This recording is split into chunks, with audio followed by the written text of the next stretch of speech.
Welcome back to Pop Tabs, keeping tabs on all your pop culture news. I'm your host, Matthew Yapp. I'm your co-host, Mayzie Brammer. And joining us today, Michael Robb. Oh, look at Michael. A rare on-screen appearance. It's wild. So, my dog's dead. All right, that's a way to open. Yeah, it's pretty fun. That was a choice. What do you guys think about it? Do I get Pop Rocks this time to like calm my nerves, or is that like no? You'll get over it. That did anything but calm the nerves. It was awful. For most of you who probably don't watch every episode, these are all really obscure references. But you know it's not obscure? Infinity Wars, and we got a trailer for it. Whoa! Whoa! So right off the bat, what do you guys think of the Infinity Wars trailer? Well, I thought it was really well shot. Like I know every Marvel trailer, like they seek to be like the most dramatic one yet, but this one was the most. It seemed so dramatic, and I loved it. And I loved Steve Rogers' beard. Like, not just Bucky. I loved his facial beard. I was gonna say Peggy, so yeah. Yeah, oh yeah. It looks really great, and yeah, I'm really excited about it. Yeah. Cool. Going off of what Mayzie just said about how exciting or how like dramatic it looks, all of their trailers kind of, I think, try to go for that. This time I hope they actually go through and actually make it dramatic, because it always turns out to be like, you know, like Age of Ultron, you get like Ultron reciting Pinocchio lines, but like in a really dark way, and then that doesn't like come across at all in the movie. So what I'm hoping for is that they actually, you know, go through with it, and if someone dies, then, you know, that's... Love that. Exactly. That'll fulfill that requirement. Right. No, I agree. It's like every time I watch a Marvel trailer, that's almost better than the whole movie. Mm-hmm. It's like they cut together the trailers to like purposefully like be better than the movie. Like every dramatic thing they do, it's like put it in the trailer. No. But yeah, I hope it lives up. Age of Ultron's trailer was way better than the movie. Yeah. What wasn't? Yeah. But I personally, I'm pretty excited for it. I feel like I like what they're doing, and just the fact that like we got everybody, which is probably gonna be a problem. No. It does something in like your like little like nerd body where I'm like, oh my god, Thor's talking to the Guardians of the Galaxy, cool. Yep. Oh god, Yep. I'm ready for it. Me too. I'm ready too. No, like that's the whole. Like I never have disliked an Avengers movie, even Ultron, because there's something about having all these separate movies and then all those characters coming together at once that it doesn't even matter how good it is. It's just these characters that you love popping off of the comic book pages and actually interacting with each other after appearing on the big screen. No, I agree. And as of late, I mean, Marvel puts out movies like left and right. And Thor 2, I didn't really enjoy. No one did. No one did. I mean, come on. I didn't really like Doctor Strange either. I don't know how popular that was, but I feel like for the Avengers movie, they like pull it together. They're like, this one will be good. Yeah. So. It's like what DC was supposed to do with Justice League, but they didn't. That's a rant for another day. Spoiler, it's bad. But something that some people don't like, kind of in hand with DC, is I was reading complaints online, specifically Twitter, that people don't like that it feels darker just in the trailer alone. Which, really? Yeah, I don't think you can judge how dark a movie's going to be from the trailer, because like we said, they have to make it dramatic. Right. But with the way all this is going, we know that they're kind of wrapping up Phase 3, which could lead to death. And yes, Thanos is pretty dark with his whole, I want to end the world, which you know. Who doesn't? Yeah. He's having a fun time doing it. He's got a cool skin beard. I like it. It's like is that a beard or does he have like a ridged chin? I don't. That's how I always interpreted it. It was like it's just like chin. I don't know. It's just I feel it's like he's really like harsh jaw. He's like Thanos. It's exact lines. Yeah. I'm Thanos. You didn't see that part in the trailer? No. Okay, I weird. Must have missed that. But no, I thought it was like a skin beard. I don't know, like Davy Jones-esque. See, when I think skin beard, I think of like the first Hobbit movie when you have the Goblin King with his. It's literally like. Yes. Stephen Fry. Really? Yes. Of all the movies you've seen the Hobbit movie. Yes. I love Martin Freeman. Yep, there it is. There it is, ladies and gentlemen. No, but yeah, I think how it should have ended called the Goblin King's beard a scrotum beard, and I'm like, there's nothing more accurate than what was just said there. That's right. And CGI scrotum. So yeah, no, I don't. When I see Thanos, I don't want to think about that. That's a dark time in cinema. The Hobbit movies, no. Yeah, let's not talk about that. But do you guys want the Marvel movies to be darker? Do you like the tone they keep? Where are you at on that? Well, when it comes to like darkness, a lot of people, like you said, have been having worries that DC always goes the route of like it's very dark, it's very gritty, it's like it's Batman, but for everybody. And it kind of, there's concern that that is going to translate to Infinity War in a bad way. But I don't know. I think that because the difference between Justice League and Infinity War is that these characters have been built up in so many movies. Like half the cast in Infinity War, you don't have a Flash movie yet. You don't have an Aquaman movie yet. You have a movie. It's crazy, DC. Right. It's like you have to give characters before you do a combo movie. So there has been build-up. There has been a foundation for them to build off of. So I think that they can get away with doing a darker, more serious tone because you've gotten the humor already, and you kind of like can work that out of like I guess your system or something.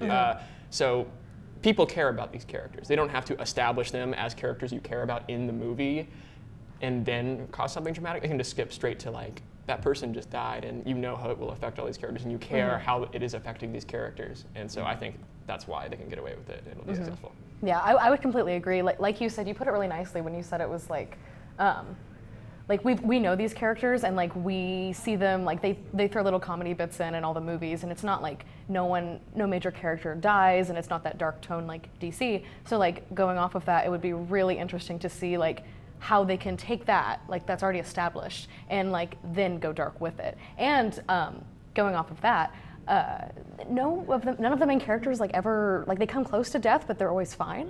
And Brody. Yeah, and it's kind of like, I mean, you're happy. Died. Yeah, like I can walk again. Look at this. I know, and it's like no, you just got beaten up by an alien. They're like, I'm fine. Like, but like that's been going on for such a long time, and since a lot of like many of the main actors, like their contracts are ending, and like this is a whole era of Marvel that's ending. So I really hope that they.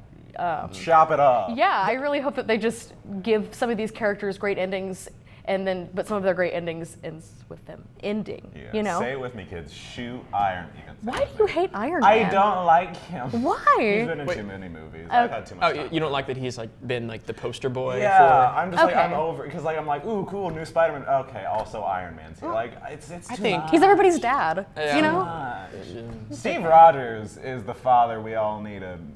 That's what we all need. He's got patriotism. He's got a beard now. Which also, I want him to lose the beard. Just You don't You want like him it? to lose the beard. I don't like. Okay, so listen. The beard is Chris Evans. Yeah.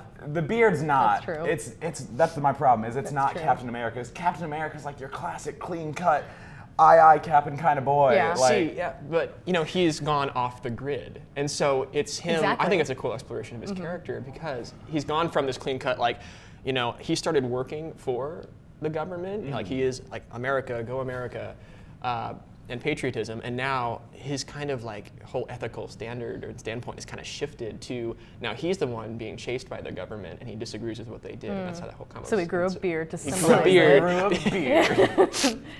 To visually show that I don't know. I don't know where I I'm going completely with agree. this. I think he looks like gruff and like I don't know. I'm like you've been clean cut for all these years. Like I don't know. I'm like what else is happening? Steve Rogers. no. I like Steve Rogers. I love Steve Rogers, but to me it doesn't look like Steve Rogers. I see too much Chris Evans. It's the same problem I had with Thor, because like I think okay. what's his face, Chris Hemsworth looks better with short hair, but like he doesn't look like Thor anymore. He looks like Chris Hemsworth. Okay. The eye patch was Okay. fun though. Okay. Maybe they're like, Okay. we can't change the plot line. We know that works. The structure of the movie. We'll just change the hair. how they look. We have to keep the same tone for every movie, but Exactly. chop off his hair, man. I think that's actually probably what they've done. They're like innovation. Great. So, kind of on the note of I was going to ask, where do you guys want the Marvel universe to go? My answer: cut off everyone's hair. Okay. I want Okay. I want a bald Black Widow. Okay. I want some death. That'd be new. I want some sadness, and I want some new characters, and I want some women. There we go. More women. Oh, and guess what, Mayzie? You are going to be getting Captain Marvel later on Yeah. after all this Infinity My War girl debacle. Brie Larson. I love you. Yes. You're in Did I say Scott debacle? Debacle. Debacle. Debacle. Debacle. Okay. But yeah, Brie Larson, who was Envy Adams, she's over here now, in Scott Pilgrim vs. the World. I love her, and now, she's Captain Marvel, as she deserves to be. Or Miss That's Marvel. exciting. I'm not sure how they're going to I title don't the know. movie.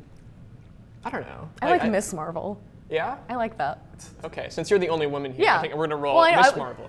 That's what we're going to go with. That's what I was saying. I'm the only woman here. I'm right. That's how this entire show goes. That's the only reason I'm here. Yeah. She's the woman. What do you think is a Were you woman? guys ever curious why Mayzie became a co-host for me? Because that's the answer.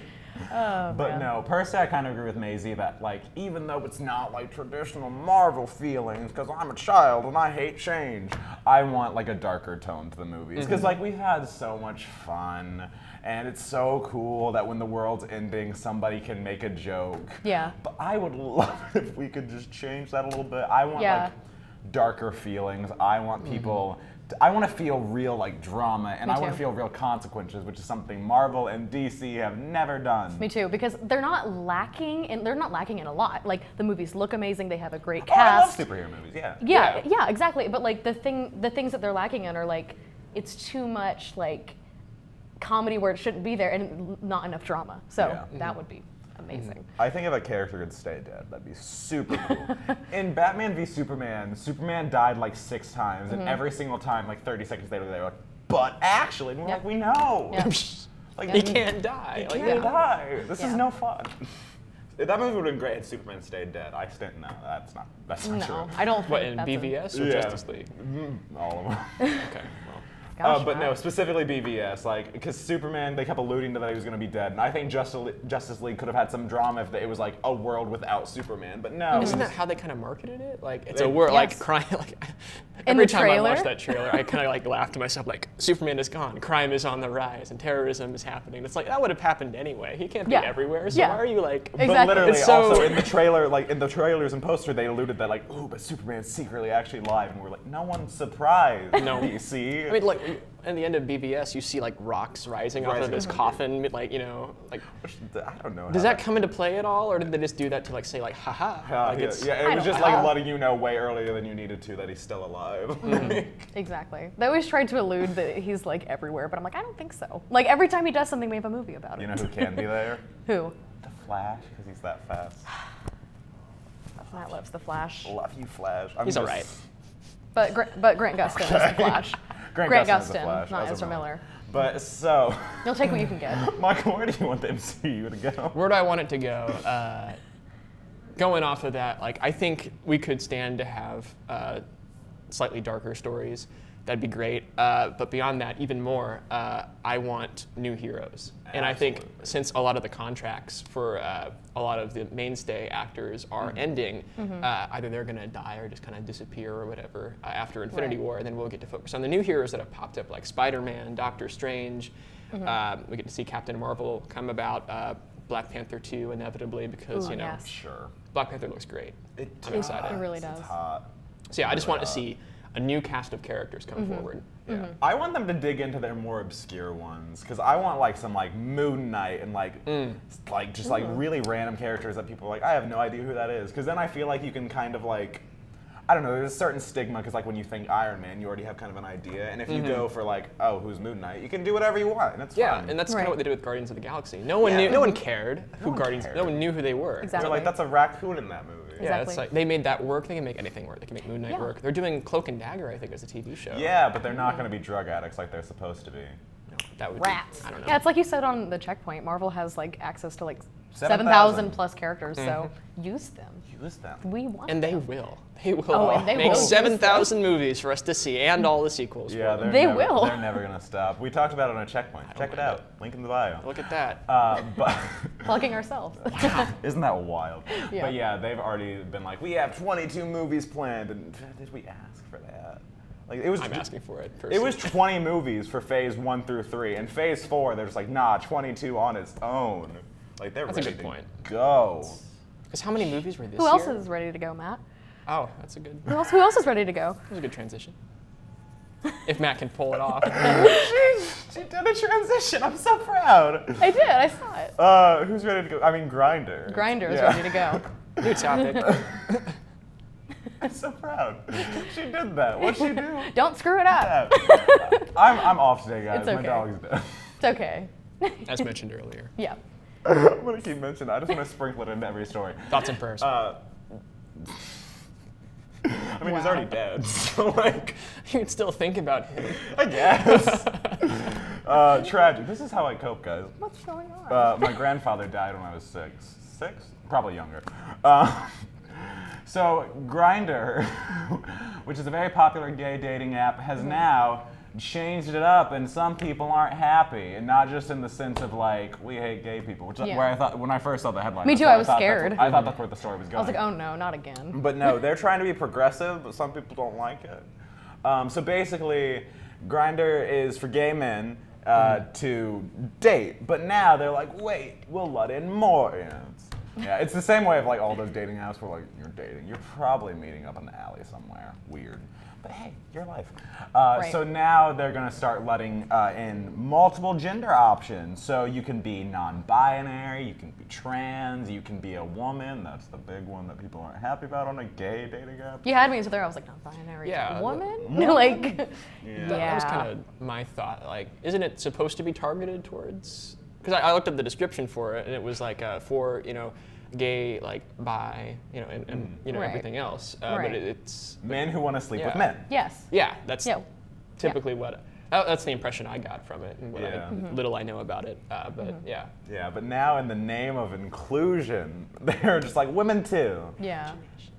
I as a woman, when I that's the question of the day. Are you downloading Grindr, Mayzie? Only as a joke, because that's like I would never like legitimately like use a gay men's dating app. It's like I know women are gonna get on it and they're gonna be like, I'm gonna find me a gay best friend. Like, no, honey, that's not how it works. Like, I don't know. Like, can you imagine? I hate this analogy, but can you imagine if it was flipped and like men were allowed on like her or like well, lesbian apps aren't that popular, but if men were like openly allowed on a really popular one, everyone would be like, ugh. But I think I don't. Well, because that's the thing.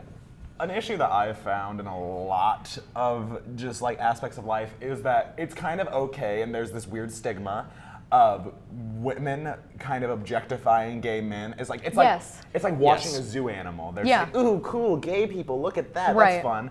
And people are okay with that. Yes. And we recognize the fact that when men sexualize lesbians, it's really gross, because it is. Get over yourself. They don't want you. But it's really gross. And so I don't understand why we allow women to objectify gay men if we don't want men to objectify It's because women. we see it as acceptance almost. Because when women objectify gay men, they're like, oh, look at it. It's not so much sexualization as it is like, he's so stylish. He's my best friend. Like, and that's not. He's so sassy. Exactly. And like that's almost all they can say without being outright okay with it. Like instead of just saying, I support you and I don't want to objectify you. They have to say like, they have to look at you like you're not a person almost. It's not that extreme, but they have to like look at these aspects of your personality as who you are and how they all are. And that's not how it is. They view them as like an accessory. Yeah, They're exactly. a purse, not a person. Exactly. Obviously not all women. Is that a metaphor? I'm awful with English. I'm sure someone in the booth, who I'm not going to name, is cringing right now at my inability. Yeah, it's Sarah. Look at that. Called out. Yeah, no, it's very odd the way so like, do you guys think that like it's good that they're trying to be more inclusive, even despite the women aspect? Do you think it's good that they're trying to be more inclusive and allow like different types of gendered people onto the app? Yes. I think inclusivity in any form that it takes is good. But and there's a but, I guess, for anything. Right. But it's because this is an app that was like marketed towards men and like strictly for men, at least when it started. Like if they're growing their identity and growing like what they want their user base to be, then I think that's absolutely appropriate. And I think that that's a great thing that people should support. Is you want to have it kind of open in that kind of way. But then on the other hand, I can't help but think back to like Boy Scouts letting in Girl Scouts into the Boy Scouts. Like it's like, I don't know. Like it's great that inclusivity is great, but is it always appropriate for something that's meant to be like for a selected like thing? Like like I don't know. Like it's I think there is certainly like, because there's such a bad connotation around safe space where people are like, it's a liberal snowflake. But no, genuinely, there is very much a certain place where it's okay to have this is an area just for you. Some people disagree with me. I think it's okay to have like specifically female colleges, or specifically black colleges, or just Boy Scouts, because sometimes there's times when you need to be with a group of like-minded people. Yeah. And so I don't see a problem with having, even though it's not inclusive, an app specifically for gay people or lesbians. I agree. You know? I agree. But I do think, though, that maybe part of the reason they did it is like other dating apps like Tinder, or there's not really there's a few ones for gay women, but Grindr is like seen as like a hookup app first and foremost in my mind. Like obviously it's a space for men, but like you know when you're getting on Grindr, it's like you don't want to like have a deep, meaningful conversation a lot of the time. You know, if you know what I'm trying to say. But so like maybe they're trying to just like trying to have sex. They are. So maybe they're just like trying to widen their base and make that more acceptable and like have the app go in that direction for everybody. Well, since it's technically supposed to be a dating app and like they kind of have a connotation of that they're just a hookup app, like maybe they're trying to be more date-ish. Right. Maybe that's the opposite spin on it. Exactly. Yeah. Yeah. So, on that note in general, do you guys think that apps should be separated? Because that brought up a really big conversation of should apps be separated in general by like sexuality, or should it be like Tinder where everyone gets in on everybody? Well, I guess this is fun. It is fun. It's like you're directing. It's like 1, 2, 3, 4. Okay. Directing. No, it's not composing. It's Conducting. There it is. Put them together. I was What in do you marching get? band. Damn. Excellent. Oh, I forgot about that. Yeah. Cool. It was dark. But going back to, I guess, the question, it kind of goes back to, there it is, like I pounced.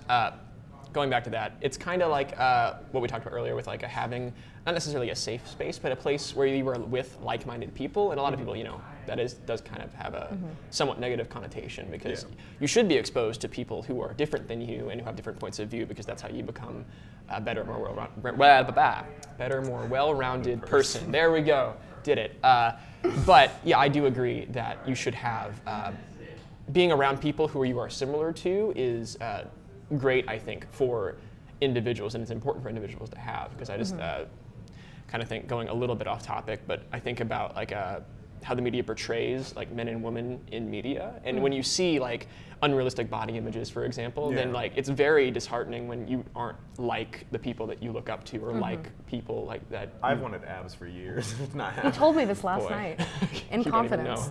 know. But yeah, so I would say having, in terms of Grindr and stuff like that, if they do, if they want to be more inclusive, that's amazing and awesome.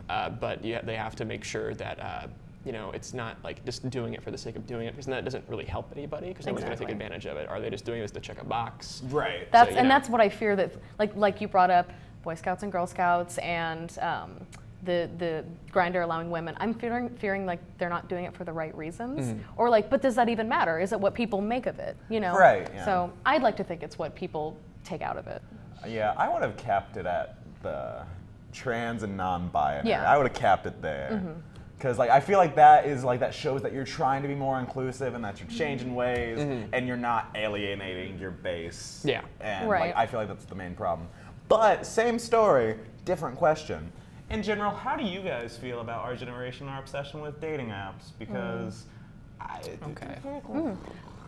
Personally, for me, it's not for me. It makes me uncomfortable, and like I don't want to sound like a classic old person that's like, you guys just swipe on everybody, but that does like do something to you. It's because you have to like present the best version of yourself online, and it's not really you. I mean, it is, but I don't know. It's like, I don't know, and it's based like solely on pictures. I mean, who really reads the bios of people? You know, I mean, you just literally like swipe, and for me, I could never meet someone that way, like, because it's so superficial, and not even that, like, what if you don't click with the person, like, and it's just awkward for me to like message somebody with the intention of being like, I like you, but I don't know you. Yeah. So it's like, that's kind of, I think it's making people way more superficial, but I don't know if it's bad in the ways people say it is, you know? See, it makes me really insecure because I need like a solid like 6 hours for someone to be like, oh, okay, his personality's okay, he's kind of funny, I can look past the bad skin. Like I can't do like just pictures of me, and I feel like it's like you're shopping for people. It freaks me out because, like you said, no one reads your bio. Yeah. Exactly. You literally sit there and you're like, no, ugly, ugly, ugly. ugly. Yeah, you're like, and, I guess. Like, yeah, you get desperate because you haven't swiped right. Right. Yeah. But like, it gets gross. No, I don't. I also am not one that has ever gone into stuff like that. Yeah. Like, Really? I saw you as like a Tinder god. yeah, really? Yeah, okay. That's interesting. I can see it. Okay. But I guess shockingly, since that is the vibe I give off, I have never downloaded any kind of app or anything like that, or ever really done anything of that nature, just because, like Mayzie said, it's not something that you can't really get to know someone that way, and I'm not looking for somebody just to, for like one moment in time and then like exactly. disappear. Like it's not.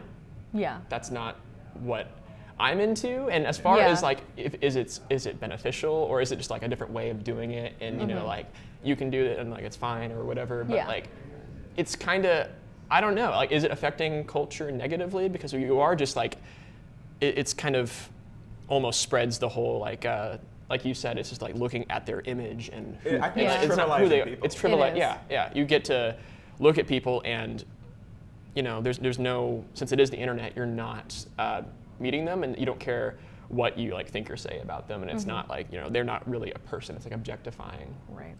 Yeah. So, I don't think you get to know people at all, because like you put force your best self. Because on my Tinder profile, I had one. The app is gone now. But I said something along the lines of like, yeah, I'm like a writer. I'm not a writer. Who do I think I am? I write stuff, but that's not who I am. And so people put forth the like pretty nice aspects of themselves. And I had like a selfie with like nice lighting and stuff. I never have good lighting. Like I have like this as my good side, just this little like bit on my jaw. Yeah. Well, you have another Tinder profile that's just like close-up pictures of your jaw. Just this. Just to view that one like little square centimeter area. I love this bit. You get Matt's really jaw, nice, age 19. It's like a really nice tone.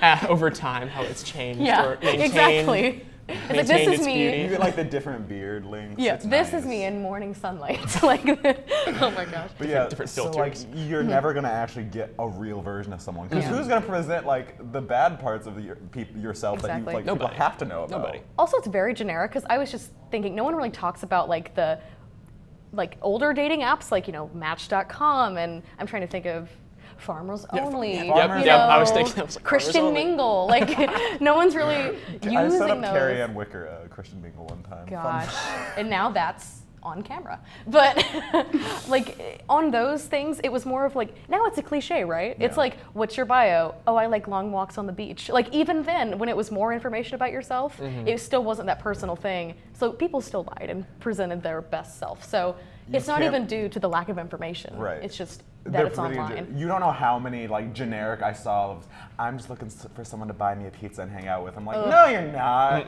Shut up. That's definitely not the case. That's like, not. Stop trying to be quirky. It's not cute. Exactly. But you know what else is not cute? Nazis. That was Good. That was one of your better transitions. That was excellent. Thank you. I like to think you do a pretty good job. I like to think so. Okay. Mayzie apparently doesn't, but that's fine. She's a co-host. She has to. We gotta have this. There has to be a little bit of Gotta be conflict.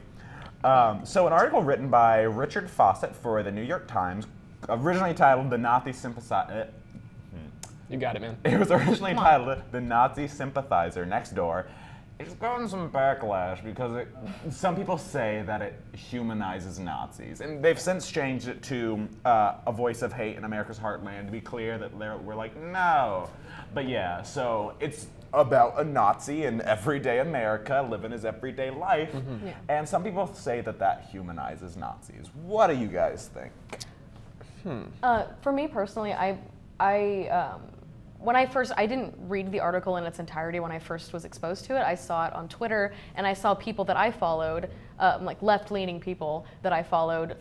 You follow left-leaning people? Who could have guessed? It's crazy. No, I'm a Republican. No. So I saw, no, I saw people that I follow, people that I look up to, like picking it apart and like saying like what you said. They're like, why are we humanizing Nazis? Like, and then. Like, why does it matter that he likes Seinfeld? He's a Nazi, and like, it doesn't. We should not talk about the fact that he's a person. But I did read the full article, and then I did read the rebuttal that because the New York Times realized they were getting some heat. So the author published a thing that was basically like, this is why I wrote it, like taking himself outside of it, and he basically explained that while he was trying to humanize them. but not in the way that everyone thought. Like, because no one really looked past that. Because I think that they were, he was attempting to humanize Nazis by saying that, look, like, this is how normal it's become.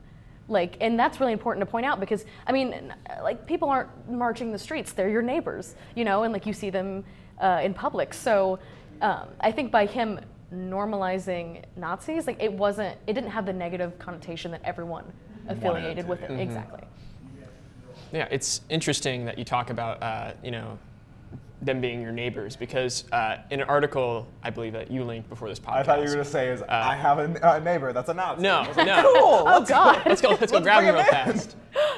Why am I here? No, but they talked about how a lot of people who are marching like with these, like, you know, self-proclaimed Nazis or whatever, they're not. They wouldn't. If you ask them, they wouldn't consider themselves Nazis, but they'll chant along with them and do the Hitler salutes and everything like that. And so it's very strange, and that's kind of where this like a lot of Trump's base has become very defensive over Nazis being villainized in media because it's like, you know, it's just, you know, like, like, you know, because like a lot of them, like, kind of, I don't know how to. I know what you're saying, but like, what separates like the Nazis from the Nazi sympathizers? Like, if it looks like a Nazi and it smells, it's probably a Nazi, you know? Like, but totally, I understand. Like, they go by the name of like white supremacists or like white nationalists. Yeah, and it sounds better to me. It does not sound. I think it says just as negative of a connotation now. Because Nazis just sound like an asshole who thinks they're cool because you're white. I'm white and I'm a loser, so like. Think about that. We discuss the real issues. I can't ride a bike. Issues on I'm white and I can't ride a bike. What does that say about your race? But no, I think the problem is we run into this issue where we make them the other. And I think I really enjoyed the article, like, thoroughly, because it pointed out that, like, these are real people. We can't make them the other. They can't be this, like, creepy old man sitting in his basement, like, rubbing his hands together, like, oh, I'm gonna get the Jews. Because that's not what it is. Like, it is your teachers, it's your friends. You know a Nazi, whether you know it or not. You have people in your lives that are Nazis. And so you can't just, like, make them the other and think that you don't actually have to deal with it, because you have to deal with the reality that we are in a time when there are a lot of people who are either Nazi or Nazi sympathizer, white supremacist, whatever asshole, they want to call it. Whatever you want to call it. Here I am villainizing Nazis. I'm creating the problem. But you're pointing out that they are Nazis, though, because you have, while you humanize them and recognize this, you have to also say, okay, they have these horrible thoughts and political ideologies, you know. So. But yeah, I think it's important to not make them the other and not make them this like grand villain that's not realistic, because it's just a normal person, unfortunately. Yeah, because then, you know, you can't help but thinking back to how they would dehumanize Jewish people. And that's not necessarily, I would say, on the same level, because, you know, on the one hand, it's like an ideology that's like, you know, wanting these terrible things to happen for the sake of like a specific group of people. But, you know, if we dehumanize Nazis and discount everything that they do as normal individuals, does that make us any better, or does that make us, you know, just as bad as them? Or, you know, that's just, I don't necessarily think that it makes us as bad as them, but that's just kind of like food for thought. I feel like that's the way they feel. To me, it feels like I'm just a little tired of like the responsibility of like this kind of rational and deep thinking and like all this comparison and this, like, you know, putting it off of yourself is always put on the people that are in the right. You know what I'm saying? Because like, I mean, I think if they're gonna be a Nazi, why can't I just say I hate Nazis? Exactly, and but I'm more than happy to analytically look at this to solve the problem. But we have to solve the problem. So that has to be like included when we compare the two, because they're not looking to solve anything. They're looking to promote hatred. That is what they're doing. So it's just. Something that I feel has become a real problem is we saw it a lot in the Trump election, that people who are sort of right-leaning, everyone was like, you guys are awful, you're Trump supporters, you support racist, blah, blah, blah, you guys are inherently racist. And that led to a bigger like rallying in support of Trump. Kind of got Trump elected, that's my opinion. I can't say that for sure. But when you cast all these people aside and said, all of you are exactly this way, I think it rallies them together and makes it a bigger problem. So we've seen a lot of increase in the media of making Nazis villains. Wolfenstein is a video game that is, this one for the first time is set in America, and the Nazis use the slogan, "Make America Free Again." It's a little on the nose. So a lot of Trump supporters weren't happy, and they're like, "You're calling us a Nazi," and it just leads to it's never going to cause people to be like, "Oh, I should reflect on myself, and maybe why do I have these views?" Exactly. It makes them lash out, and it makes them more violent. It makes them more dedicated to their cause. Because it's kind of like if you think I'm this way, fine, I'll be this way, which we've all been there. Right. Yeah. Right. And I think the creators of these video games, they aren't looking at it from like how it will impact everybody. They're like, this is something that I can jump onto. This is the hot topic right now. Also, it's funny, I guess. I mean, and when you break it down like that, they shouldn't be, you know, pushing all of these people that they may not agree with politically, but they're still people, and a lot of them aren't as far as the man in the article, or they wouldn't call themselves white supremacists. Right. They just have different views. I mean, throughout history, they've been called the silent majority. And when I hear that, it makes me uncomfortable, but I have to understand that they are people, and some of them aren't as extreme. Yes. So to offend them all and group them all together is dangerous. Right. No, for sure. I think that, I don't know if it's a majority, but there is definitely a very large silent base who don't come out and say, I'm a Nazi, I'm a white supremacist, whatever. But they're there, and you don't want to piss them off to the point where now they're like, fine, I'll be a Nazi. Yeah. Yeah, you know, there's still a chance that you could talk to them rationally and try and, you know, and like no one wants to be treated like crap for what they believe in or what their views are, because then that kind of shuts down any avenue of conversation at all that could have been constructive, or at the very least, if you're not going to sway the other person, you're at least going to introduce them to a new kind of idea or a new way of thinking. And I think that's really what should be the focus, is trying to talk to people and not like, you know, like hold them accountable for what they do and, you know, say, I really disagree with that, because that's awful. Yeah. But you still need to keep in mind that they hold those views for a reason, and figuring out what that reason is, which can be different for different people, might be a way to, if not change their mind, at the very least, you know, get them to think about it a little bit. Right. One of my favorite documentaries, I can't place the name right now, even though it's one of my favorites. It follows a black man. He's basically, his whole thing is he has a room full of KKK outfits. Not because he's in the KKK, but because he has spent his life going to different members, like high people up in the Klan, and kind of just trying to understand their ideologies, explain his viewpoint. And he's managed to get quite a few people to like denounce the fact that they're in the Klan, because they're like, I've just never had a conversation with someone who's not like, you're racist, I hate you, who's actually sat down with me and made me understand this other perspective. Right. So see, when you have intelligent conversation and have a little compassion, you can do a lot, kids. Yeah. I know that I completely agree, and that's the most like, what's the word? The best thing that could come out of this, that's the best case scenario for everyone to do, but the reality is that I don't think everybody looks at it that way. It's hard to do. It's sad, and it's especially if you're one of the people being directly oppressed, because I mean, I'm sure Nazis don't, I mean, they don't directly say, I hate women, but it's like, it's kind of, if you're a white nationalist, I mean, you really kind of like your own, and I oppose those viewpoints, so they're not gonna be the biggest fan of me, but like, as like, you know, like a black woman, like how is she gonna look at this? And I think people were really mad when the article came out, because they were like, instead of standing with their victims, I mean, a woman got killed, she was a white woman, but she got killed at the rally which he participated in and helped organize. Yes. So like, instead of standing with people that are being oppressed and putting more things out like that, that aren't just like people like yelling, you know, like real people's stories, like this guy's story, like why aren't we doing that? But I think we can do both. It's just trying to understand like the other side, where people's anger comes from, even though we think we know completely what it's about, there's always another layer to it. Yeah. It would be incredibly hurtful if you're a black woman and now suddenly everyone's like, even though they're like saying all these awful things and saying you're less than, you should be compassionate and try and understand. Yeah, exactly. It'd be hard, Definitely. Yeah. But that's all we have for today. Closing thoughts on this or anything else today? I'm sorry about your dog. Yeah. Can we talk about that for a second? Like you like. Do you want to do like a eulogy? Okay. On this day. Rip. His name was Astro because my dad really likes the Houston Astros. I was not a fan. I think I wanted to name him Scamp because I was like 6. Little scamp. Yeah. He was kind of mean. He used to bite a lot when he was a puppy. He's been old lately, so he's chill. He had a really high-pitched bark.